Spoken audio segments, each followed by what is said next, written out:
Tudo bem? Boa tarde, gente. Obrigada aí pela oportunidade, né, de estar participando aqui com o Kiko e com o Gil Giardelli do painel sobre transformação digital.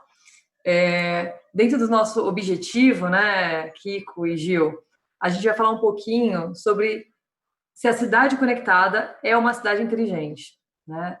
Quando a gente fala sobre hoje transformação digital, a gente sempre pensa que é um bicho de sete cabeças, né? Mas a gente que está dentro desse novo modelo, desse novo mundo, a gente percebe que a transformação está acontecendo. E acho que nesse momento de pandemia, todo mundo percebeu que sem tecnologia nós não conseguiríamos passar por isso.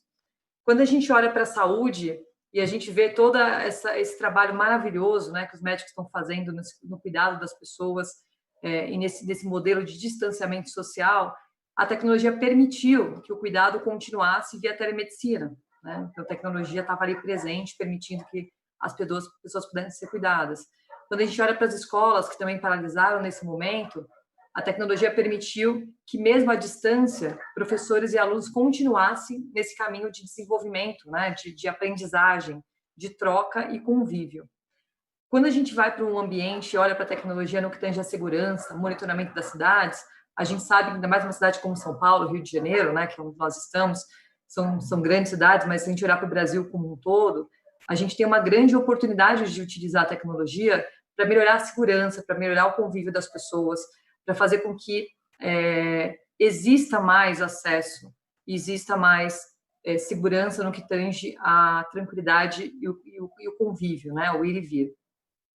Mas, ao mesmo tempo, a gente ainda tem alguns desafios, né? Quando a gente olha para todo esse conjunto de dados que está sendo gerado, toda essa nova era da informação, a gente fala dessa revolução, né, 4.0, o Gil vai até comentar do movimento já 5.0, a gente não conseguiu nem terminar o 4.0, já estamos falando do 5.0, a gente percebe que a gente tem um grande desafio. Como que a gente usa a tecnologia para reduzir as desigualdades, tá? E dentro desse painel, dessa discussão que a gente vai fazer hoje, eu queria apresentar aqui para vocês o Gil Giardelli, né? Ele é professor da Fundação Dom Cabral, da ESPM, entusiasta desses modelos de tecnologia, como fazer com que a tecnologia seja usada para o benefício da sociedade como um todo. Então, Gil, vou passar a palavra para você, se puder falar um pouquinho, né, da sua experiência, compartilhar com a gente, agradeço muito. Mudo. Olá, Cláudia, Rodrigo, tudo bem? A todos os organizadores do Inova City, um prazer estar aqui com vocês. Eu já tenho há muito tempo, enfim, tentado não só trabalhar com cidades inteligentes, mas com o Brasil, que tem um projeto de nação, que seja inovador. O meu ponto principal é que a educação tem que estar no centro de tudo isso. Todos os países que fizeram uma grande transformação no século XXI foram, sim, países que conseguiram implementar a educação de base como centro disso, e aí você forma grandes universitários, grandes doutores e grandes pós-doutores, né? Vivemos, ao contrário do que foi dito, já é o fim do que nós chamamos da quarta revolução industrial, onde nós já estamos vivendo o que nós chamamos da sociedade 5.0. Isso foi um projeto inicialmente implementado no Japão, onde a base era ter um pensamento que se falasse com a iniciativa privada, com a academia e com políticas públicas, que nós chamamos de tríplice hélice da inovação, e, além disso, que se cuidasse do capitalismo e, o mais importante, que na sociedade 5.0 se cuidasse das pessoas. Que se o mundo não fosse dos 7 bilhões de pessoas, e aí numa evolução pós-Covid de todos os terráqueos, ele não seria de ninguém. E isso está acontecendo muito forte agora. O Covid demonstra, né, os fossos e as desigualdades sociais que nós estamos tendo. É muito difícil você falar de cidade inteligente quando você tem ainda a desigualdade. Só para a gente pegar aqui um ponto que é muito interessante, você tem na alta ciência dos conceitos que nós levamos sobre cidades inteligentes, nós temos o conceito do que é chamado da curva de Kuhnert, que quando a renda per capita de uma cidade chega a $4.000, né, as pessoas exigem a limpeza total do seu curso de água e do seu ar. Então, é muito difícil, por exemplo, na cidade que eu moro, São Paulo, falar de limpar o rio Tietê, porque a gente fala assim, mas a pessoa joga lixo no rio. Mas isso é uma consciência diferente em todo um processo, né, que a gente chama de Maslow, né, e dessa consciência ambiental de coisas. Então, você tem que primeiro preencher outros conceitos, ou como eu estava, né, na região norte do país, e sim, você tem todo um trabalho de entender que a Amazônia ela é muito mais rica de pé do que ela para baixo, mas quando você tem uma família que ela está com todos os seus índices de desenvolvimento humanos baixos, ela vai realmente derrubar uma árvore ou fazer tráfico de animais, não todos, né, não estamos generalizando, mas isso faz parte desse novo mundo. E aí, como um estudioso de estudos do futuro e fazendo parte de duas grandes entidades que pensam o futuro, eu volto ali em 1888, quando tinha um grupo, 1888, os últimos utópicos, e eles falavam, se no futuro a gente não falar sobre esse mundo realmente é um mundo que seja mais inclusivo, um mundo que tenha mais equilíbrio de gênero, um mundo que realmente tenha esse processo mais, digamos, enfim, que sejam de todos, a gente teria grandes problemas. Estamos falando de 1888 e 2020 estamos vivendo esse ponto. E outro ponto que eu trago aqui da discussão na minha fala inicial, né, é esses tecnoprecários. Eu sou um otimista racional em todos os sentidos, mas a gente tem aí os tecnoprecários, que são aqueles que trabalham para esse capitalismo digital, como os entregadores, né, de aplicativos, e eles ganham muito pouco, e aqueles que criaram esses aplicativos ficando, né, extremamente, cada dia mais bilionários. Então, eu tive o presente de ver um debate sobre o primeiro possível trilionário da história da humanidade, né, que aconteceu lá na Europa, e em Davos eu vi digitalmente, e a pergunta que fizeram o mundo está preparado para ter o primeiro trilionário? O que um trilionário faria de diferença nessa nova era? E os tecnoprecários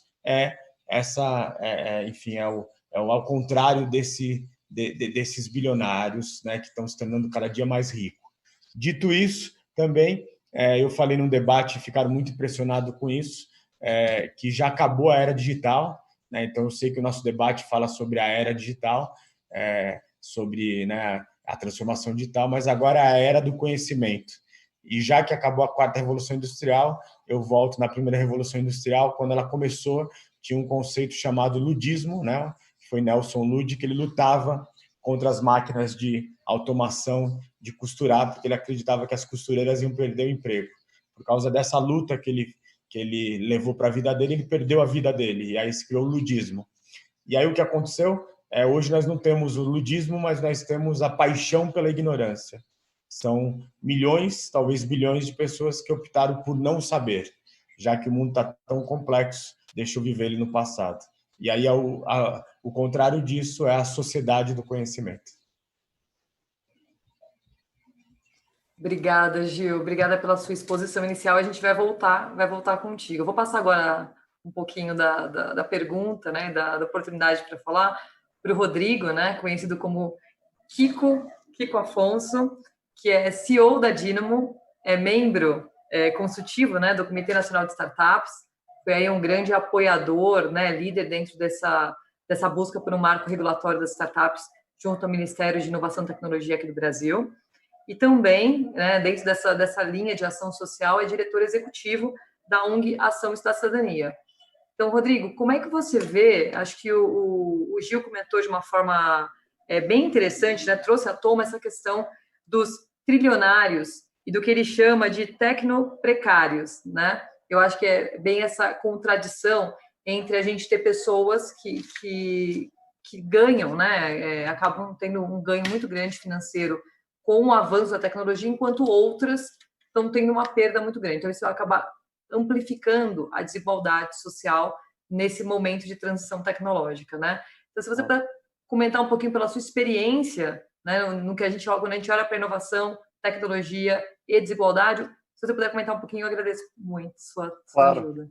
Obrigado, Cláudio. Obrigado, Gil, pela aula inicial aí, já maravilhosa. É um prazer estar aqui nessa conversa. Agradecer o Nova City pelo convite, que sempre um prazer estar aqui. Bom, eu sou o Kiko do Dínamo, trabalho também na Ação da Cidadania. A gente, pelo Dínamo, tem um foco muito grande na questão de política pública para startups. Então, o Dínamo já luta por isso há mais de 6 anos e foi a entidade que trouxe para o governo essa proposição de que se criar um marco legal das startups no Brasil. Essa regulação ela vem num momento super importante, eu acho, para a sociedade brasileira, de retomada também pós-pandemia. Quer dizer, a gente nem tinha essa visão ainda de uma necessidade tão grande da inovação como ela vai ter agora em relação à retomada da economia. Vou falar um pouco sobre o que o Gil falou da questão do emprego, mas antes eu queria falar um pouco para as pessoas do Marco Legal das Startups, só para elas entenderem. O Marco Legal das Startups, que o Dínamo luta tanto e tem evoluído bastante no Congresso, traz uma visão de ecossistema brasileiro moderno, avança as leis numa série de questões, especialmente na tomada de risco de investimento, em modelos de negócios, em modelos societários também que facilitam a criação das startups, que hoje limitam uma série de investimentos e possibilidades de apoio, né? E dizer também a importância das startups. Quer dizer, se você olhar para a geração de emprego no mundo inteiro, Estados Unidos, Brasil, Europa, os empregos novos são gerados pelas empresas nascentes. Isso, e no Brasil, mais de 60% a 70% dos empregos novos são gerados por empresas nascentes, não necessariamente startups, mas de empresas nascentes. O que difere as startups, né, das empresas normais? É que elas são empresas nascentes de alto poder de crescimento. Elas crescem muito mais rápido em termos de emprego, de produtos, serviços, etc., do que as empresas tradicionais. E isso, no momento de retomada, especialmente, é muito importante porque elas vão trazer novos empregos e trazer uma série de benefícios para a sociedade, além das inovações e tecnologias que elas trazem inerentes da sua existência, né? Bom, o Gil falou uma coisa muito importante em relação a essa questão do emprego e do futuro do emprego. A gente até antes de começar aqui nosso bate-papo, a gente estava falando exatamente sobre isso, sobre a questão de educação, de como isso é importante. E uma das coisas que a gente colocou nessa conversa, eu acho que é importante colocar aqui, é que falta para o Brasil um planejamento estruturado de futuro em termos de inclusão das pessoas menos favorecidas nesse processo de inovação, de tecnologia, que basicamente cria cada vez mais um gap, né? uma barreira de entrada para essas pessoas na sociedade do futuro, vamos dizer. Então, a gente está aqui falando de um tema que é super importante, que são as smart cities, com tecnologias novas, como é que a gente traz isso para incluir as pessoas e trazer novos serviços, etc. Mas a gente está num momento que ficou muito claro, muito exposto para a sociedade como um todo, que um simples fato de fazer um home learning, né, de você botar a criança em casa para aprender na pandemia, foi um desastre para grande parte da população, porque a tecnologia não estava preparada para isso, as escolas, as universidades não estavam preparadas para isso. Isso tem a ver também com, acho que, a falta de visão dos empresários e dos setores envolvidos de futuro, de uso da tecnologia, mas especialmente por causa da desigualdade. Quer dizer, a gente tem famílias com crianças que não têm nem água. Como é que elas vão ter um celular conectado para acessar a internet para ter aula? Então, esse processo inclusivo, esse processo de tentar trazer smart cities para a nossa sociedade é super importante, melhorar uma série de questões em termos de transporte público, saúde, etc. Mas a gente tem que sempre fazer a pergunta, né? Smart cities para quem? E é o que o Gil acabou de falar aí, que eu concordo em gênero, número e grau, é a Smart City para 7 bilhões de pessoas, não é Smart City para a Zona Sul ou para a Orla do Leblon. A gente está falando de Smart City para todos nós. E quem hoje tem os maiores problemas que a cidade não atende é a população mais carente. Então, acho que o grande ponto, e acho que a gente poderia desenvolver um pouco mais nessa questão, é como que os processos de Smart City, as tecnologias, têm pouca visão em relação aos problemas da grande maioria da sociedade, que são as populações mais pobres. Eu separei aqui uns exemplinhos para a gente, só para entender um pouco de como, quando se traz inovação olhando para esse aspecto da desigualdade, pode-se fazer grandes transformações, né? Então, eu tem um exemplo aqui de Nova York que é muito legal, que parece óbvio, né? Mas isso não acontece no Brasil. Eles criaram, de todas as agências e plataformas que eles têm de ação social e ações também de atendimento ao público mais vulnerável, eles criaram um processo de integração de todas essas plataformas na cidade para que eles pudessem fazer um atendimento porta a porta para as famílias que precisam de assistência. Hoje, para você fazer isso, depende do censo do IBGE, que acontece de 4 em 4 anos. Então, assim, como que você consegue criar tecnologia e trazer a tecnologia para entender a realidade dessa população e conseguir chegar nela? Porque a gente nem entende, nem sabe como chegar. Essa é a grande verdade. É só ver o que a gente passou agora na questão do processo de cadastramento do auxílio emergencial, que foi um caos. Você tem tecnologia, mas você não conseguiu criar um processo que enxergasse a realidade do dia a dia dessas pessoas. Então, se pensou numa plataforma para quem mora na Zona Nobre, que sabe usar o celular, que tem pacote de dados, que conhece todo o processo. Não se pensou na família que é semi-analfabeta, que mal tem luz e tem um celular super precário. Então, como que a gente cria processos assim? Outro exemplo que eu achei muito legal, o pessoal da Califórnia, em Santa Clara, criou um modelo preditivo para priorizar os espaços para os sem-teto. Então, o morador de rua. Então, ele automaticamente ele recebe os dados, né, de demanda e etc., e o sistema automaticamente calcula espaços necessários de ampliação ou redução desse processo de abrigos de rua e também onde são os espaços disponíveis naquele momento. Quer dizer, você tem uma plataforma já montada para isso. Um projeto também feito na Índia, super legal, que uma startup de Dublin criou um modelo de criação de CEPs em comunidades. Então, hoje, um dos maiores problemas das comunidades é que ele não tem um endereço com CEP que ele possa botar como a residência dele para pedir empréstimo, para abrir conta no banco, para pedir comida nessas plataformas que o Gil estava falando recentemente. Não tem como, ele não tem como botar o endereço. Ele vai botar depois da terceira rua à direita da casa do Zé. É isso que eles têm. Então, essa startup, usando tecnologia, integrando com dados de GPS, criou um modelo de CEPs para essa comunidade e disponibilizou isso como uma plataforma que possa ser conectada pelo governo e pelas plataformas.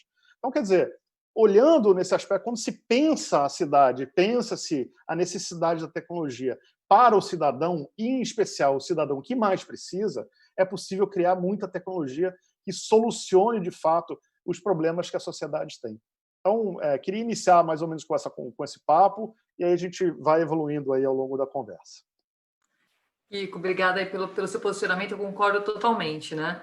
Eu acho que a grande pergunta que a gente tem para responder, para se fazer, é como é que a gente consegue ter sucesso no projeto de transformação digital. Quando a gente, às vezes, quando a gente vai num hospital, na área de saúde, né? Ou quando a gente vai numa universidade, numa escola, e a gente fala de educação, ou quando a gente, como você comentou, quando a gente olha para essas comunidades mais carentes, que têm necessidades muito específicas, básicas até, e que para uma parte da população parece que é tão distante, né, desse dia a dia, tudo passa pelo processo, o processo inclusivo, né, de entender o problema, mapear o problema e propor uma solução que envolva não apenas tecnologia, mas envolva pessoas. Então, e que tem um ponto, Cláudia, só desculpa te interromper, e que o Gil falou, que assim, a gente tem toda a questão cultural super importante que tem que vir da base, enfim, de toda a questão de educação da nossa população, mas a questão cultural no topo da pirâmide precisa mudar, precisa compreender a realidade de onde nós vivemos. A gente vive numa sociedade com dezenas de milhões de pessoas abaixo da linha da pobreza. Então, essas pessoas elas têm que compreender que a realidade é um pouco além da nossa bolha, do nosso dia a dia, que nós vivemos, obviamente, super bem, mas essas pessoas não. Então, como desenhar produtos, criar empresa, criar soluções que entendam que a sociedade é muito mais do que essa bolha que a gente vive. Que a realidade é muito diferente, a realidade não é igual para todos, né? E até aproveito esse gancho para fazer uma pergunta para o Gil, porque quando a gente olha para esses pontos, né, de inflexão, quando a gente pensa nas pessoas, pensa na tecnologia, Gil, como é que você encara essas barreiras para o desenvolvimento da tecnologia no nosso país? O que você acha que a gente precisaria fazer para conseguir crescer, né? Acompanhar o ritmo de crescimento tecnológico mundial, agregando para a nossa população ganho, né? Mais ganho do que perda. Eu acho que a gente tem uma primeira discussão sobre as cidades inteligentes, que é o mais urgente, o mais importante. Tem uma segunda pandemia no mundo que se chama corrupção. Ela nunca teve tão grande e existe hoje um processo na Corte Mundial de Haia, onde a pergunta é: viver em um Estado corrupto viola os seus direitos? Dito isso, quando você tem uma cidade inteligente, quando você tem uma cidade conectada, você tem uma transparência radical como nunca visto. A gente já começa a ver sinais disso quando aqui em São Paulo um desembargador que é muito bem remunerado, mas mesmo assim, e ele é pago para fazer com que as leis elas realmente, enfim, existam. Ele vai lá, desrespeita uma lei, chama um profissional de analfabeto e, além disso, ele tem um contra-cheque há anos que é maior do que ele poderia ganhar por lei. Mesmo que ele fale que está dentro da lei e tal, mas usando subterfúgios e de uma forma ética, sendo desonesto. Aí nós caímos, né, no que o sociólogo Gessé de Souza diz sobre a elite do atraso. E não é uma elite financeira, não é uma elite... É uma elite em todos os caminhos. Por quê? Porque você tem, de um lado, sim, pessoas que conseguiram subir financeiramente na vida, mas que não têm nenhum pensamento coletivo e colaborativo. E cidades inteligentes têm esse pensamento independente de tecnologia. E outras pessoas também que estão na nossa base da pirâmide, que infelizmente não têm esse pensamento colaborativo e também cometem uma série de erros, né, e de micro corrupções que a verdade é, se a pessoa que rouba, que desvia enfim, R$100, se ela virar prefeito ou deputado, ela desviaria 1 milhão? Aí minha concepção é que sim. Então, eu acho que durante um tempo, e aí não tem nada a ver com política, isso desde as capitanias hereditárias, nós ficamos muito coniventes com o excesso das microcorrupções, e esse excesso de conivência nos deixou cúmplice de tudo isso. Dito isso, a gente vai ter que agora se olhar no espelho, ver que o Brasil não é esse grande olhar que todo mundo achava que era. Nós temos aí vários países, sempre perguntam assim, como é a transformação digital no Brasil?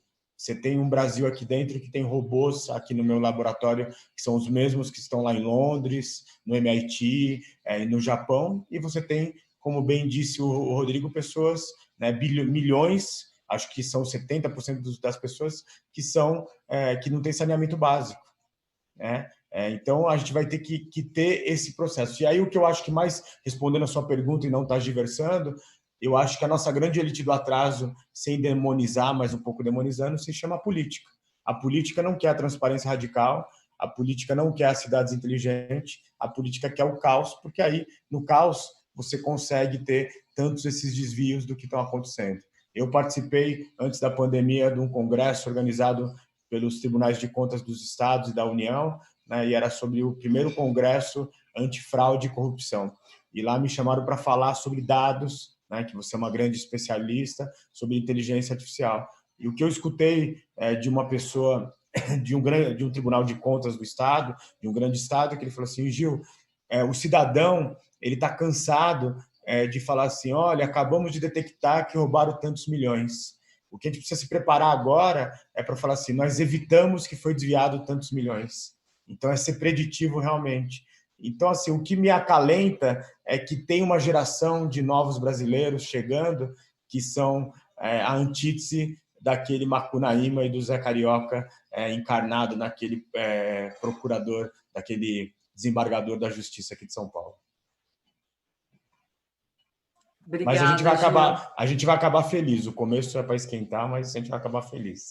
Não, eu sou uma pessoa otimista por natureza, tá? Eu acho que eu tendo a concordar contigo que a gente tem uma nova geração, né? Ficamos felizes por fazer parte dessa geração, né? Ainda que não somos especificamente a nova geração, e perceber eu percebo um movimento, né? E a gente está muito envolvido com startups, a gente vê, né, dos projetos que a gente recebe uma preocupação muito grande com o impacto social. Então, eu acho que não dá para fazer tecnologia por tecnologia, né? Eu acredito que a gente tem que fazer alguma coisa para deixar um legado, para fazer com que a nossa sociedade como um todo, o mundo como um todo, seja um lugar melhor para as próximas gerações que vão chegar, né? Eu sou muito positiva e eu acredito muito nessa mudança para melhor. Mas eu tenho algumas dúvidas ainda, né?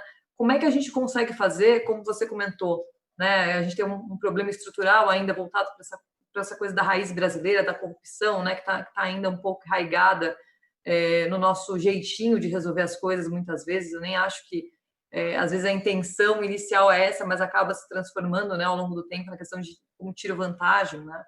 Mas se a gente pensar para esse mundo de inovação, de cidades inteligentes, e nesse posicionamento das startups, desses empreendedores, né, como o Kiko comentou, 70% dos empregos são gerados por essas empresas nascentes, né?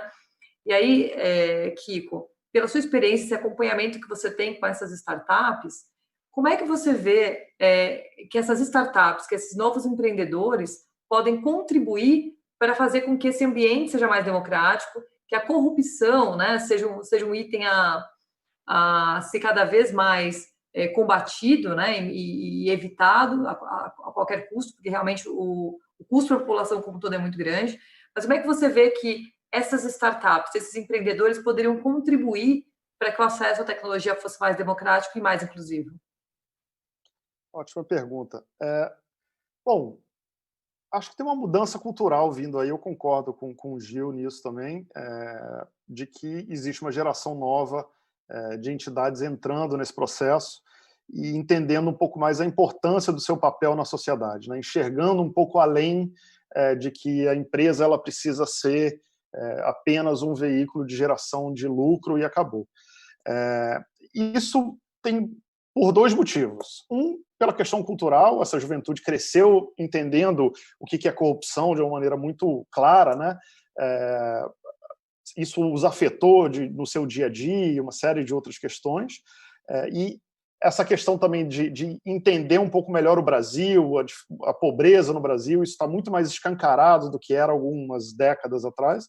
Então, eu acho que esse olhar cultural, de alguma forma, começa a evoluir e os novos empreendedores, e se percebe muito claramente que as empresas mais novas, as startups, sempre têm uma preocupação nessa questão de impacto social. Eu tenho um pouco de dúvida em relação a se o que eles consideram que é impacto social em todos os casos, porque eu acho que para algumas startups tem a criação da ação de impacto não dialoga com o território ao qual ela em tese, vai impactar, então ela simplesmente pensa como nós, né, homens brancos de classe A, lá sentados à nossa mesa, sentados, olhando e falando, não, eu acho que eles precisam disso aqui. E aí a gente vai lá e faz uma ação de impacto social e não dialoga com o território. Acho que ainda falta muito essa ponte a ser criada para entender quais são as reais demandas, o que eles precisam e como que o impacto social pode, de fato, atingir essas pessoas. Mas, para além da questão cultural, existe uma mudança no mundo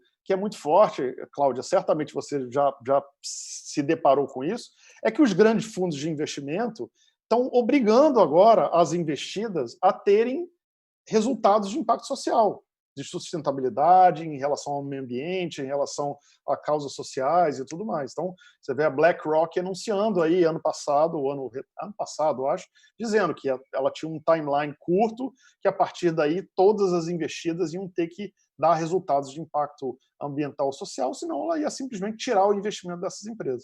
Então, se por um lado você tem uma geração que tem uma visão um pouco mais social, de viver em sociedade e tudo mais, que é uma cultura um pouco melhor. Do outro lado, você tem uma forçada de barra dos investidores enxergando um pouco, claro que não são todos investidores, mas a BlackRock é um grande fundo e vários estão seguindo a BlackRock, de forçar a barra na questão da implantação do impacto social. E é muito claro que tecnologia, mentes criativas e problemas, o resultado só pode dar uma solução que realmente dê resultado para a questão de impacto social e das desigualdades brasileiras. Resta é que essas ações sejam, de fato, concretizadas e tenham apoio de investidores e tudo mais para que elas aconteçam. Não, com certeza, né? Se a gente trouxer essa realidade, né, do impacto social para as cidades inteligentes, que eu acho que é objetivo, né, desse nosso painel, quando a gente olha para o uso da tecnologia para tornar o dia a dia das pessoas, né, melhor nas cidades, acho que a gente barra principalmente no que tange a privacidade, né? Acho que essa é a grande pergunta. Aí a gente está com a lei da LGPD, né, que estava prevista para ser lançada esse ano, efetivamente, né, implantada esse ano e acabou sendo prorrogada para o próximo ano devido a toda essa mudança de mercado causada pela pandemia. Mas quando a gente vai para o ambiente de tecnologia, inevitavelmente a gente esbarra no que tange a privacidade das pessoas, a segurança dos dados dessas pessoas, né?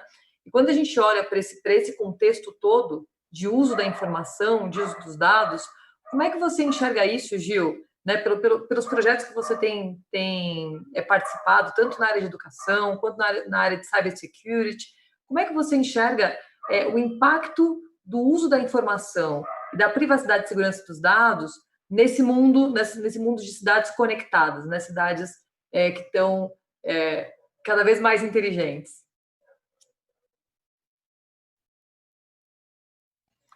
Quando nós analisamos, Cláudia, sobre estudos do futuro a longo prazo, não posso te precisar quando vai ser isso, mas uma coisa eu posso te dar absoluta certeza. Brevemente, esse conceito de ser brasileiro, de ser chinês, de ser italiano, não vai caber mais no mundo. Nós seremos terráqueos e nós seremos uma grande aldeia global. Nada disso é novo, está ali nos livros iniciais das teorias da sociedade em rede da década de 40, né? E assim, o blockchain, a criptoeconomia, né, vai nos trazer uma transparência total, vai nos trazer uma governança democrática e uma inclusão e uma igualdade, uma verdadeira aldeia global. Né? A gente vai poder ter assembleias de cidadãos que vão ajudar a ampliar os direitos.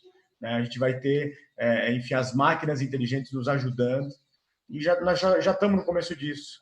Né? O jornalismo cidadão, que são essas pessoas que fazem denúncias de coisas erradas, e são pessoas que não estudaram jornalismo, são leigos, é o começo dessa sociedade do conhecimento em rede. Claro que até a gente caminhar para o blockchain, para a criptoeconomia, demora um pouco, e as velhas, digamos, práticas vão demorar, vão reagir muito a isso, mas a verdade hoje, talvez a gente não está preparado, talvez emocionalmente, para fazer isso, mas tecnologicamente a gente poderia já voltar o que nós queremos para a nossa rua, para o nosso bairro, para a nossa cidade, para o nosso estado. E dentro disso, nós não precisaríamos ter, enfim, como disse o Parlamento de Sucesso, 550, né, pessoas ali votando em Brasília, né, mas ele não usou pessoas, eu acho que ele usou picareta, se eu não me engano. Então, fico aqui, não podemos generalizar, mas John Locke, né, que foi um dos grandes iluministas, né, da década do século XVII, ele disse um dia assim: seria impossível imaginar países sem reis. Um dia esse mundo vai chegar. Eu agora acho que vou com Edward Snowden, que disse que vai chegar um momento que a gente vai olhar para trás e vamos dizer o mesmo de presidentes e de políticos profissionais. Eu acho que é isso. O blockchain está aí, a criptoeconomia está aí, e aí nós somos uma grande aldeia global. É interessante você falar nesse ponto, né, de aldeia global. Eu acredito muito que o mundo, né, por mais que a gente tenha as nossas diferenças, o mundo é um só, né, e as barreiras estão cada vez menores. Eu brinco que não existe mais apenas algo nacional, né, mas a gente sempre pensa em algo mundial. Somos, acho que, todos terráqueos, né, como você comentou, membros de uma mesma terra e temos responsabilidade com isso. Mas eu me preocupo com outro ponto do que tange a essa mudança toda digital, viu, Gil? Em relação à privacidade das pessoas, né? O impacto na privacidade de cada um. Porque hoje eu estava vendo um projeto que falava sobre controle de vacinas, né, dentro de um aplicativo, e eles queriam monitorar a saúde das pessoas, né, em tempo real, para permitir o acesso ou não a determinados ambientes. E aí isso né, se eu pensar por tecnologia, simplesmente tecnologia por tecnologia, né, pode até parecer algo bem interessante você ter essa gestão dos dados de saúde daquelas pessoas, mas quando a gente começa a falar em relação a permitir o acesso ou não, entra num ponto, eu acho que sensível, né, do direito das pessoas, da liberdade das pessoas de escolha. Então, eu acho que a gente também tem que pensar em como a tecnologia, como a gente gerir essa tecnologia para permitir que as pessoas continuem sendo pessoas, né? E tenham direito à privacidade, à individualidade, né? Tenham a opção de não fazer parte de tudo isso que está conectado. Kiko, como é que você enxerga isso? Você que está dentro aí da ONG, né? Tem toda essa coisa do movimento da cidadania, participou de diversos projetos sociais voltados para inclusão, né? E suporte mesmo, apoio à melhoria das condições de vida das pessoas. Como é que você enxerga esse tema do impacto da tecnologia na privacidade das pessoas? Bem assustador. Vou te dizer que não é algo que me deixa dormir tranquilo. Tá? Só queria falar uma coisa para o Gil. Na Estônia, você já pode ser um cidadão da Estônia, viu? É só ir lá, entrar no site e já se cadastrar. Essa coisa realmente, concordo plenamente com o Gil, talvez não na nossa geração ainda, porque o movimento político até desmamar do poder vai demorar, mas eu tenho plena certeza que a gente vai ser cidadão do mundo em algum momento do futuro. Né? Nessa questão da LGPD, dos dados, da privacidade, é claro que a tecnologia ela vem para avançar muito isso. Mas até pegando o gancho que o Gil falou antes sobre a questão da corrupção. Né? Então, vamos imaginar que o governo tenha lá uma base de dados super, enfim, aprofundada sobre os hábitos de qualquer cidadão fazendo coisas do jeito que ela quer. Esses dados estão na mão desses corruptos, né? E que, mal ou bem, podem ser usados para o mal. Então, é claro que a tecnologia ela pode vir para ajudar isso, você criar mecanismos em blockchain, em que os dados só podem ser acessados de determinados níveis, etc., rastreabilidade do acesso aos dados, tem uma série de questões que podem ser feitas. Mas não é o que é feito tradicionalmente. E também não é feito tradicionalmente do lado do setor privado. A gente está falando aqui do governo, mas também tem a questão do lado do setor privado, que usa os dados de forma, muitas vezes, duvidosa. Como dar fazer esse balanço, né, entre o uso de dados para benefício realmente do usuário e de quem é o que está cedendo os dados, que ele tenha controle sobre esses dados, a um ponto onde isso não seja prejudicial para ele mesmo, né, para que ele não perca a privacidade num processo como esse de um adversário político, um adversário empresarial, um adversário pessoal consiga acesso a dados que incriminem ele ou que exponham um lado dele que ele não quer expor e ele tem todo o direito de não querer expor. Então, acho que assim, existe aí esse limiar. A questão da LGPD, da construção da LGPD, o Dino acompanhou muito de perto, especialmente por causa das startups e o impacto que isso tinha na geração de tecnologia do lado delas. A lei, ela obviamente não é a melhor de todas, mas também não é a pior de todas. Ela foi um balanço ali e, obviamente, a gente está aguardando que ela seja implementada para que a gente possa ver os impactos reais disso no dia a dia, porque a grande verdade é que os dados hoje são usados de forma totalmente sem controle e é só ver como você recebe e-mails e coisas que você nunca deveria receber, porque são dados que você passou para aquela empresa ou só para aquela agência do governo. Tem um ponto importante também, Gil, que eu acho que é bom colocar nessa equação toda quando a gente fala de permitir que tudo seja digital, votação, a gente não precisa mais ter a questão de pessoas indo lá votar, as pessoas podem votar de casa. Pô, eu acho esse o cenário ideal olhando para mim. Tá? Mas quando eu penso, e aí olhando já do lado da ação da cidadania, e é o que a gente até conversou em outras ações sociais nossas, quando você entra numa comunidade dominada pelo tráfico ou pela milícia, e pelas igrejas, e seja lá por quem for, você entra nessa comunidade, imagina se hoje você já tem um controle grande sobre as pessoas que vão votar num espaço que, em tese, é secreto. Ele está ali votando, o cara não está olhando o que ele está votando, então ele pode sair de lá e dizer, não, votei no deputado XPTO que você indicou. Imagina se ele puder fazer isso de casa. Os milicianos, os traficantes vão fazer uma filinha num computadorzinho, o cara vai lá e fala, agora vota você na minha frente para eu olhar e ver se você está votando no meu candidato. Então, existem países e países. Né? Uma coisa é fazer isso na Estônia, onde você não tem pobreza, miséria, você tem pessoas estudadas, esclarecidas e tudo mais.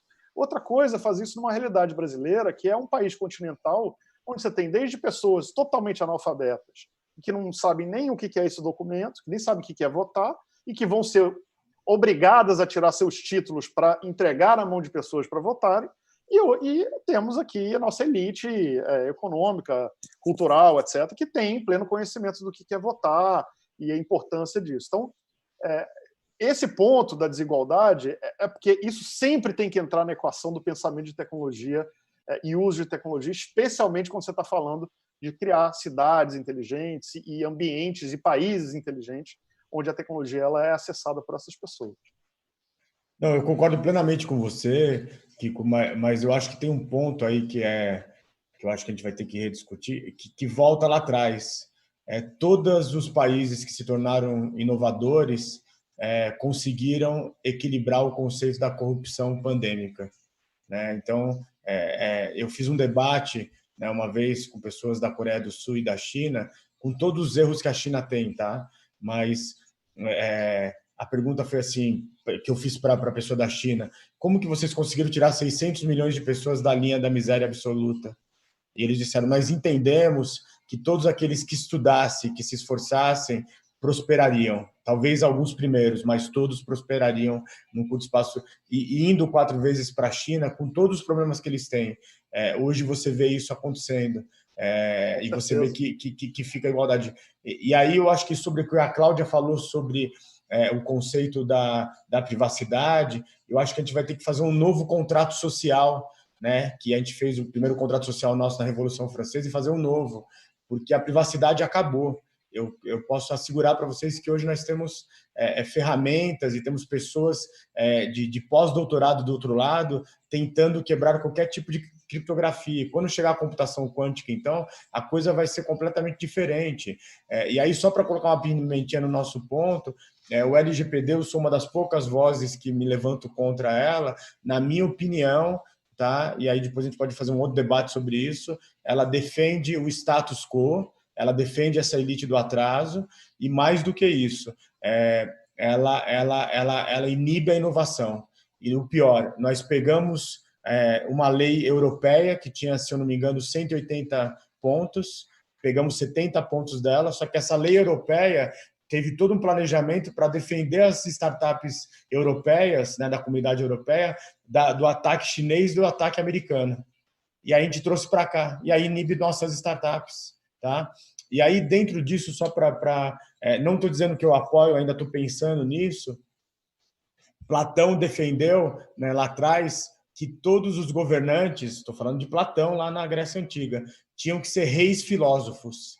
Isso foi chamado de epistocracia. E aí o que aconteceu? Muitos pensadores da democracia que gostam da democracia disseram que a democracia não se preparou desde a primeira democracia moderna, que foi, né, há 200 anos atrás, americana. E aí talvez chegou a hora de ter a epistocracia, que é o quê? Não quer dizer que só os ricos vão votar como na Roma Antiga, mas você tem que ter algumas, digamos, pontos para poder votar, porque senão você tem esse efeito manada. E aí não é só educação, mas é discutir. Vamos ter que discutir. A pessoa que está cumprindo uma pena pode votar ou não? A pessoa que foi acusada de corrupção pode votar ou não? A pessoa que foi acusada de ser por exemplo, um miliciano vai votar ou não? A família pode fazer tudo isso? Enfim, são debates, mas a democracia ela não debateu ainda na Revolução Digital. Todo mundo está debatendo, a escola, a política, as empresas, mas a democracia pode ver que é uma coisa... Deixa eu te colocar, Gil, só para a gente... Enfim, mas é tudo um debate aqui de amigos, essa discussão... Só colocar um essa ponto discussão está ficando acirrada. Não, a gente está concordando em tudo, pelo amor de Deus. Não há divergência, pelo contrário, a gente só está colocando elementos aqui que são elementos para a gente pensar para o futuro, porque não há nenhuma solução clara já escrita. A gente está aqui num processo justamente de transformação. Esse novo contrato social que o Gil falou de fato, é o momento que a gente está reconstruindo. Mas só queria te colocar um ponto nessa questão se o cara foi preso ou não. Nos Estados Unidos a lei é assim, tá? Ela está mudando agora, ela está evoluindo, mas se você foi preso nos Estados Unidos, em vários estados, você não pode votar. E aí o que acontece? Os jovens negros são presos por caso nenhum. Em todos os lugares onde os republicanos dominam, os jovens negros são muito mais presos por pequenos crimes, pequenos delitos. O cara ali estava com uma grama de maconha, vamos pegar esse cara ou fingir que ele estava com 1 grama de maconha, só para fichar ele uma vez, para ele nunca mais poder votar. Essa galera, existe um estudo nos Estados Unidos, posso até compartilhar isso depois com você, que são, assim, da população negra, 60% a 70% em alguns estados não podem votar por causa de pequenos delitos que eles cometeram em algum momento da sua vida. Então, assim, tudo isso são pontos que a gente tem que jogar de novo nesse nosso futuro contrato social para entender também o que é o ideal e o que é o real. O real, às vezes, foge do nosso controle, infelizmente. Eu vou aproveitar esse momento, né, que eu acho que foi uma pausa importante, Kiko, para aproveitar uma pergunta da plateia, né, das pessoas que estão assistindo a gente nessa live. Então, Vinícius Casales perguntou para ti como a inovação, Kiko, não apenas tecnológica, pode gerar transformações sociais. Eu acho que você pode aproveitar esse gancho para responder essa pergunta. Perfeito. Acho que todas as grandes empresas, as grandes inovações, todas não, né? Mas boa parte das grandes empresas e inovações surgiram pós-crises, né? E esse momento, crise, enfim, seja qual for, econômica, social, etc., são um mar de oportunidades para que venham novas soluções no olhar de tudo que foi exposto nesse momento de crise, né? Então, você tem oportunidades na área de saúde, de transporte, de conectividade, de assistência social, cultural, uma série de oportunidades que se abrem num momento como esse. Então, olhando nesse aspecto, fica muito óbvio que as startups têm um papel super relevante nesse próximo passo de retomada e de visão de criação de novas oportunidades, de empregos, de renda, de, enfim, formas da gente evoluir para a sociedade que o Gil tanto está falando aí, que eu concordo, que a gente tem que tentar evoluir. Então, assim, a crise faz a oportunidade. E nós temos agora um mar de oportunidades. Eu tive ontem um call com o pessoal do Sosa, lá de Israel, e com a Rebeca, do Plug and Play da China. A gente fez uma live na CNI.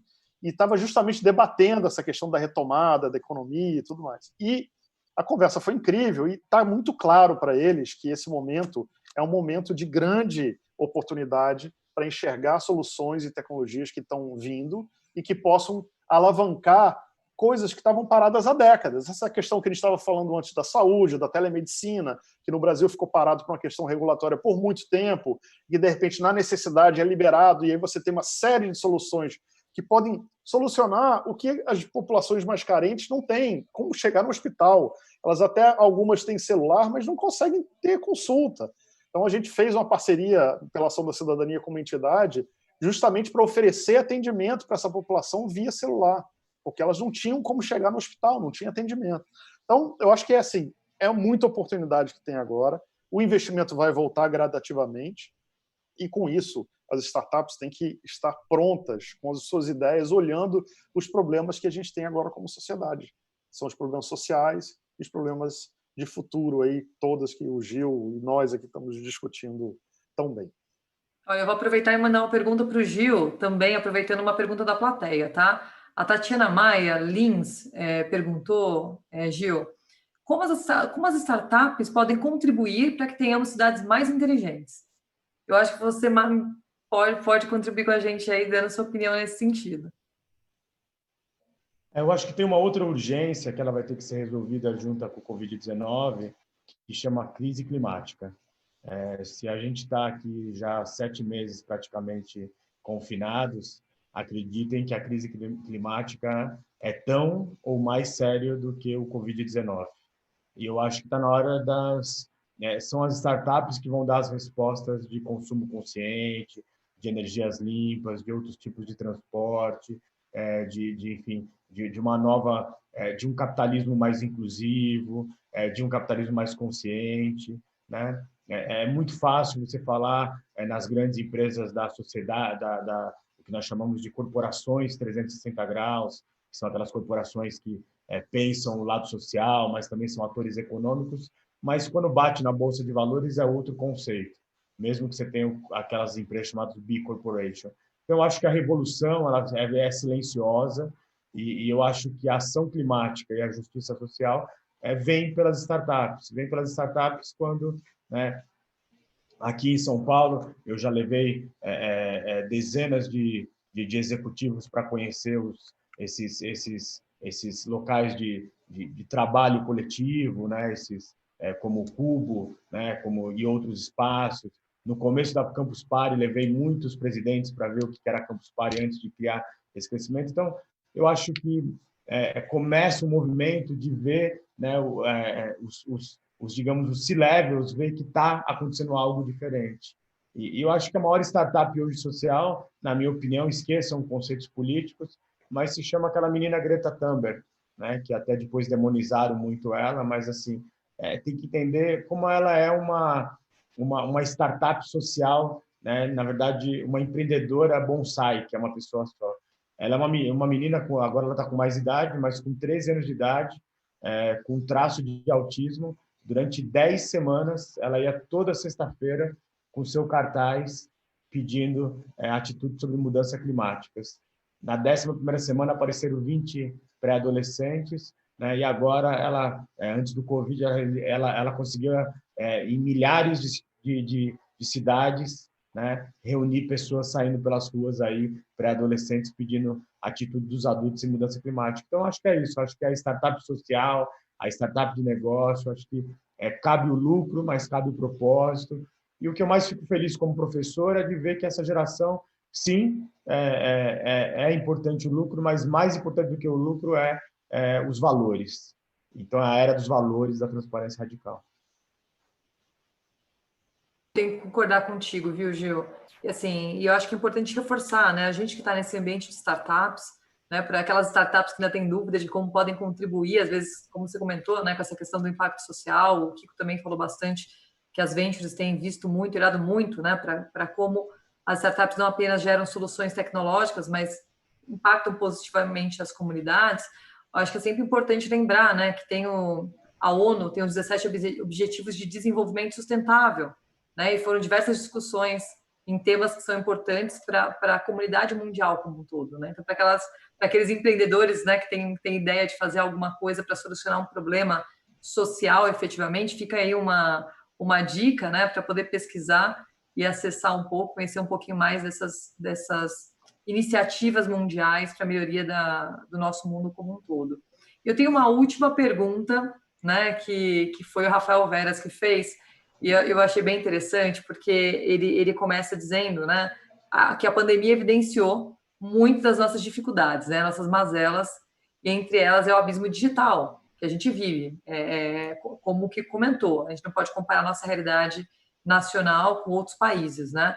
A gente tem aqui cerca de 70 milhões de brasileiros que não têm ou tem algum acesso muito precário à internet.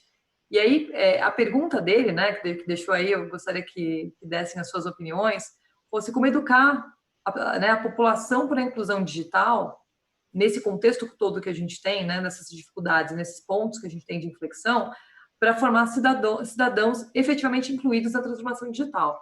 Então, eu vou jogar para o Kiko, mas eu vou querer, Gil, também que você dê suas considerações sobre isso, que eu achei uma pergunta muito interessante. Ótima pergunta. Não há como, enfim, trabalhar a questão do gap digital sem trabalhar a questão da desigualdade social. É uma coisa está absolutamente atrelada à outra. Esse dado que você colocou, 70 milhões de brasileiros, se você pensar pelo outro aspecto, antes da Covid, tá? Mais de 54, 55% da população brasileira ganhava menos de um salário mínimo. Se você subir para 2 salários mínimos, chega a quase 80% da população. Então, a realidade do Brasil ela é muito diferente e ela precisa ser trabalhada, porque, na dúvida, com um salário mínimo entre pagar o celular ou pagar a minha moradia e minha alimentação, acho que não tem a menor dúvida do que vai ser pago, o que vai ser consumido. Então, não há como a gente fazer qualquer ação de redução da brecha digital que aumenta, sem a gente tratar a questão da desigualdade social econômica das pessoas, dar condições de vida melhores, dar condições de emprego melhores. E aí eu coloco um exemplo que a Covid abriu a cabeça de muita gente para entender como a desigualdade social é tão grave, né, no Brasil.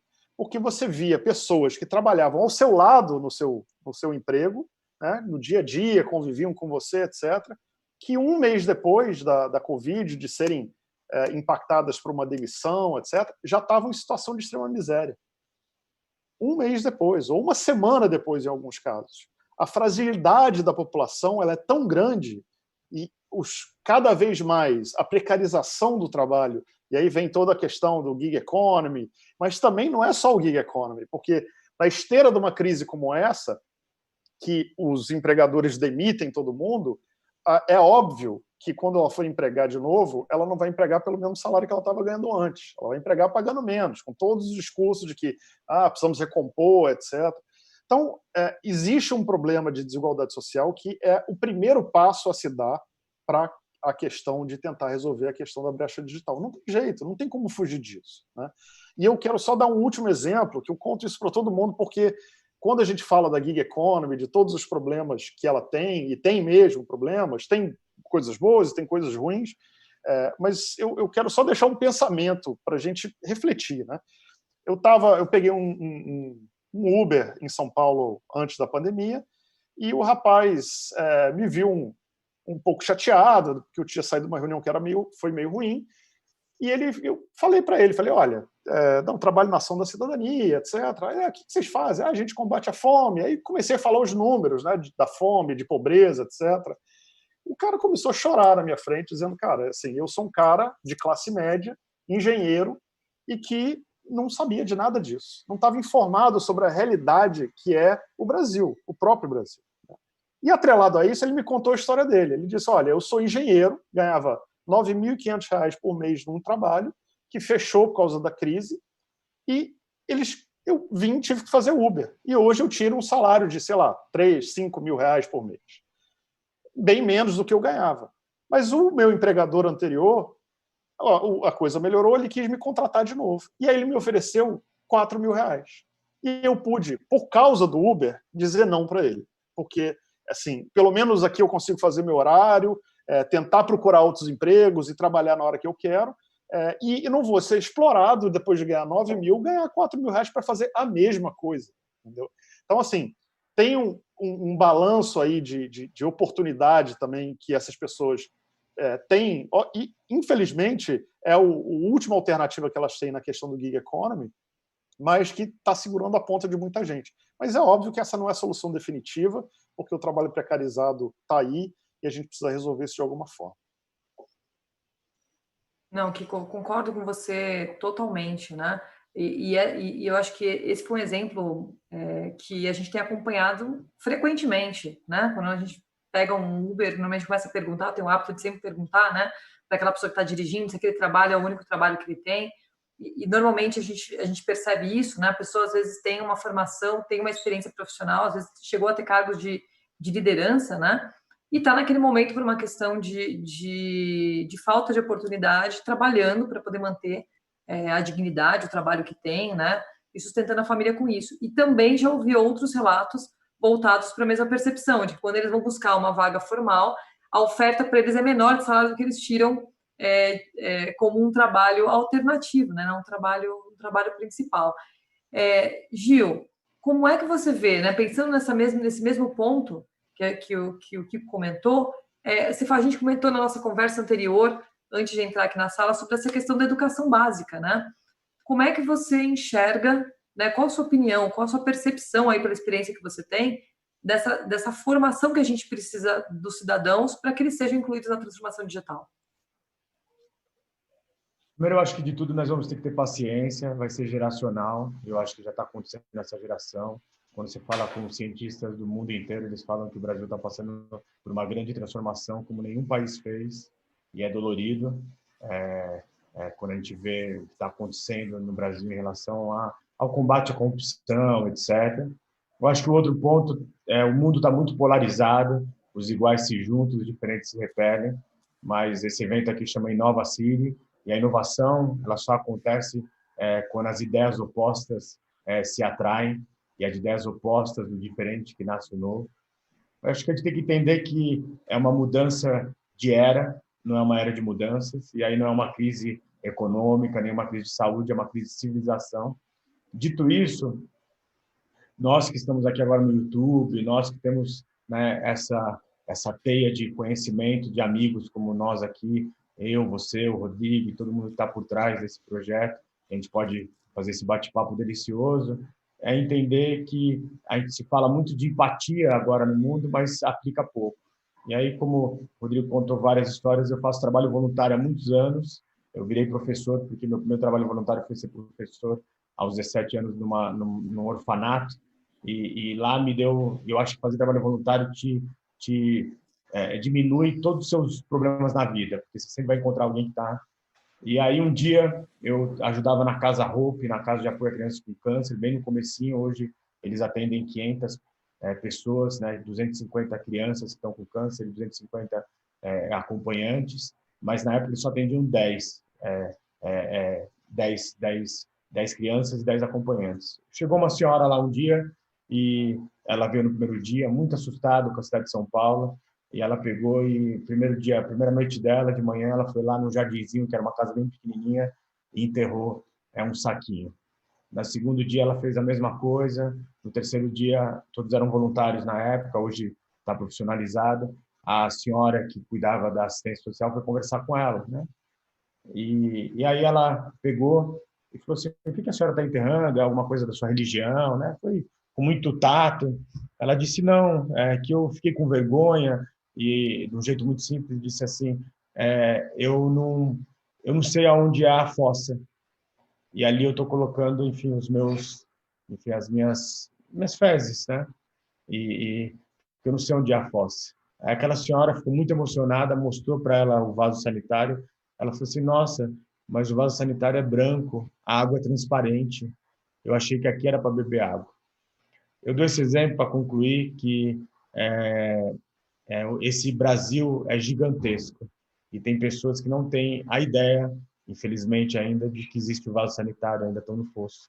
Então, eu acho que nós, que somos privilegiados e não é culpa nossa, a gente tem que dar a mão para essas pessoas. E, na minha opinião, isso não conta, não contem com os políticos, há exceções, mas a maioria deles se embebedam com o poder absoluto, corrompe absolutamente. Eu acho que aí a mudança só vai acontecer quando cada um de nós virar professor e educador na vida. E não precisa ser na sala de aula, mas eu acho que o Rodrigo é um grande educador no seu Ação para a Cidadania, você na sala de aula, mas na vida. Eu acho que todo mundo que está aqui debatendo, né, e todo mundo que está por trás aqui do InovaCity são educadores. O que a gente precisa do mundo agora é de educadores. E a educação é demorada, mas é o caminho mais sustentável. Obrigada aí pela sua exposição, né? A gente tem, o que a gente comentou das desigualdades, né? A gente tem muito ainda para resolver de problemas estruturais do nosso país, mas eu tenho certeza que a gente está caminhando para isso. Acho que esse evento de hoje, né, o InovaCity, está nessa discussão, está nesse questionamento, nesse debate, justamente para a gente conseguir responder a pergunta de como vencer as barreiras, né? Eu tenho mais uma pergunta aqui, Kiko, que é para você. O papel das... Estou lendo aqui o que ele comentou. O papel das startups é importantíssimo para induzir a inovação e atrair conhecimento específico, né? Mas esbarra na limitação da infraestrutura, acesso a crédito e, sobretudo, na regulação. Num ano eleitoral, com tantas prioridades na agenda legislativa, como você, Kiko, vê a tramitação do marco regulatório das startups e que problemas ele pode ajudar a resolver? A pessoa não deixou um nome aqui na pergunta, mas eu acho que essa pergunta, se você puder nos responder, claro, agradecemos claro. muito. Olha, a gente está bastante feliz com o que o marco legal das startups foi colocado para o governo. Foi uma discussão de centenas de entidades da sociedade civil, do setor privado, entidades representativas como o Dínamo, como a Anjos do Brasil, a BVCap, de aceleradoras, Amprotec, Ampay. Então, teve uma participação bastante grande de discussão, e a proposta que está na mão do governo federal é uma proposta que foi construída com base em discussões que vêm ao longo de muitos anos. Não é deste governo, ele vem desde, sei lá, 2016, 2017, sei lá quando que começou, mas já tem alguns anos que o Dínamo bate nessa tecla e tem trazido contribuições para isso.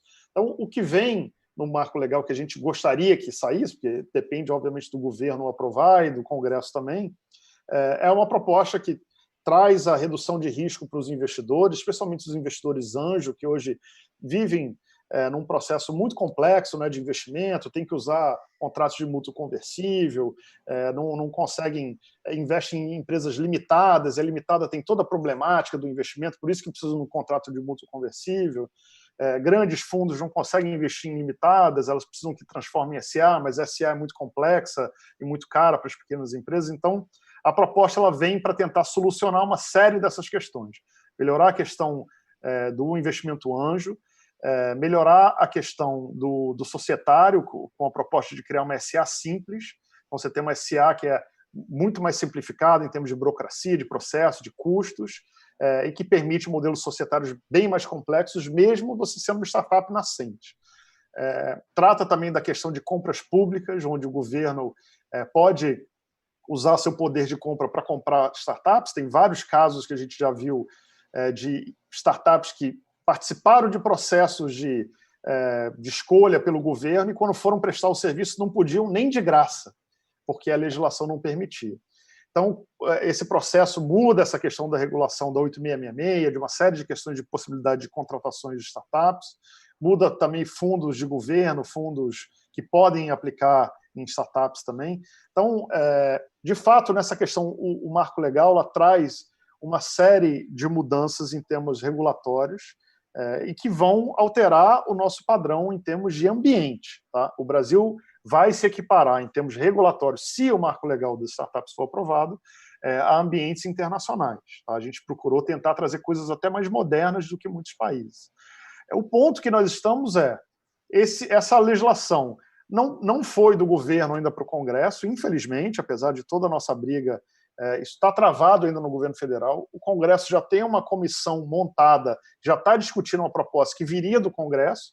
A ideia era pensar essa discussão toda que foi feita com a sociedade civil nessa discussão que está no Congresso, mas como não veio, a do Congresso está evoluindo e a gente não sabe muito bem com a pandemia e tudo mais, quando que isso vai voltar à pauta, quando que isso vai realmente começar a tomar força de novo. A gente tem tentado cutucar aqui e acolá, mas nesse processo, assim, os problemas são tão maiores nesse momento que as discussões, infelizmente, para isso estão...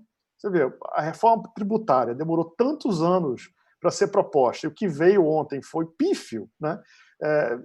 Como é que vai se trazer uma lei de regulação de ambiente de startups que altera tantas coisas num momento como esse, que o governo mal consegue fazer uma reforma tributária? Então, sim, a gente está lutando por isso, mas o que eu posso garantir o que foi proposto é algo que realmente é transformador para o ecossistema brasileiro e vai nos colocar lá no patamar internacional, com certeza.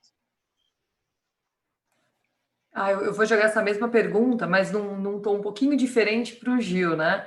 Gil, o Kiko apresentou todo o conhecimento que ele tem, né, dessa participação do apoio à tramitação desse marco regulatório e todos os desafios que ele passou para que isso acontecesse, né? E quando você olha para esse impacto desse marco sendo aprovado no ambiente de inovação, como é que você enxerga o desenvolvimento das startups a partir disso? Eu posso te falar, Cláudia, que eu não examinei a lei, mas assim, o Kiko trabalha, enfim, no Ação e Cidadania, enfim, que vem ali desde o Betinho, não é isso? Então, está muito bem entregue e confio nele. Não posso tecer comentários, porque senão seria injusto, mas eu acho que fico feliz de ver uma pessoa como ele, e com todo o histórico, e alguém que tem essa visão de startups e de cidadania, que eu acho que é isso. Eu acho que o nosso painel foi isso, foi sociedade e humanidade. Eu acho que o Kiko tem tudo isso. Então, eu confesso que vou pular essa parte, porque senão vou ser injusto, mas pelo que eu escuto, tenho muita fé. Qual o único problema? A gente sabe o que entra no Congresso. O problema é o que sai, né, Rodrigo? Essa vai ser a nossa luta. A nossa próxima etapa da luta enfim, tirar os jabutis. Eu acho que seria uma discussão ainda mais longa, né? Se a gente começar a falar desses próximos passos que envolvem toda essa mudança que o marco regulatório pode trazer para o ambiente de startup. Mas acho que uma coisa que é importante reforçar, eu acho que até como suporte, apoio para quem está pesquisando, é que essa lei sendo aprovada vai simplificar e facilitar a entrada de recursos, né? Tanto estrangeiros ou mesmo nacionais, para esses empreendedores, são os grandes geradores, né, de inovação, grandes geradores de emprego. Então, assim, estamos todos torcendo para que ela tramite, né, independentemente aí desse período eleitoral, que a gente sabe que as prioridades são diferentes, e por todo o movimento que está acontecendo, né, nesse período também de pandemia, nos quais todos os nossos sistemas como sociedade mudaram, né? Não estou falando de Brasil, estou falando como mundo, né? O mundo todo se adaptou a essa nova realidade. Então, eu queria aproveitar aqui esse momento de despedida, né, para agradecer a InovaCity pelo convite de fazer parte desse painel, ser moderadora aqui. Espero que a gente possa ter contribuído um pouco para a discussão e debate sobre o tema de transformação digital nas cidades conectadas, e não apenas nas cidades como cidades, mas como todos os processos que envolvem o entorno. Queria agradecer também ao Gil Giardelli, né, por estar aqui com a gente nesse período todo, pela nossa conversa, por tudo que a gente aprendeu. Aprendi mais alguns termos, viu, Gil, que eu vou utilizar. Gostei do tecnoprecários. Eu vou gravar e vou utilizar isso nas próximas, viu? E queria agradecer ao Kiko também, Afonso, por toda a exposição, por esse trabalho bonito que está fazendo, né, com a ONG, e por essa participação bem efetiva nessa busca para que o marco regulatório seja aprovado. Eu espero que realmente isso aconteça. Isso vai beneficiar todo o mercado de startups e ventures no Brasil. E não podia deixar de agradecer, né, ao João Alqueires e ao Vinícius Casares pelo convite e a oportunidade de estar aqui hoje nesse debate com vocês no InovaCity. Obrigada, gente. Valeu, obrigado, Cláudia, foi ótimo. Saúde, Obrigada. pessoal. Obrigado. Valeu.